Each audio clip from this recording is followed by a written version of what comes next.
Смертельное ЧП произошло в Сыктывкаре. Огонь вспыхнул в многоквартирном доме по улице Малышева. Из девятиэтажки смогли выбраться 52 человека. В ходе тушения спасатели обнаружили тело 42-летнего мужчины.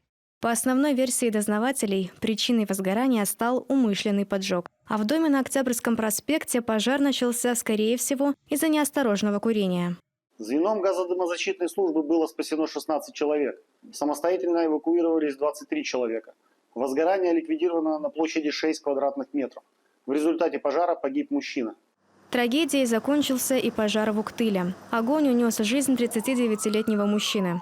Возгорание произошло в квартире пятиэтажного дома по улице 60 лет Октября.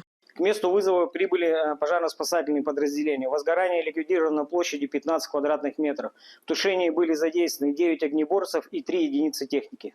Жильцы самостоятельно покинули задымленное здание. В общей сложности эвакуировались 8 человек, и еще один остался внутри. Выбраться ему, к сожалению, не удалось. Предварительная причина пожара – неосторожное обращение с огнем.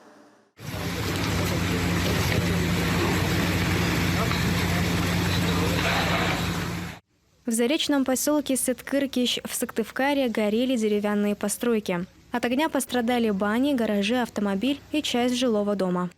Пожар ликвидирован на площади 450 квадратных метров. Погибших и пострадавших нет. Жильцы рядом стоящего многоквартирного жилого дома были эвакуированы. Предварительно пламя вспыхнуло из-за неисправности электрооборудования. Вероятно, по той же причине в столичном местечке Красная гора огонь уничтожил частный дом.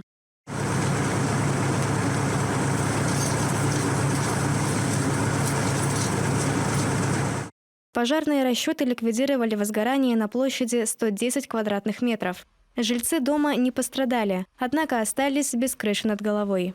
Здание, которое они строили своими руками в течение 5 лет, сгорело дотла. Люди оказались ни с чем. Погорельцы попросили помощи у неравнодушных людей. Не повезло и 29-летнему мужчине из села Кони Псысельского района. Пожар в промышленном здании из-за неполадок в оборудовании отправил сельчанина на больничную койку.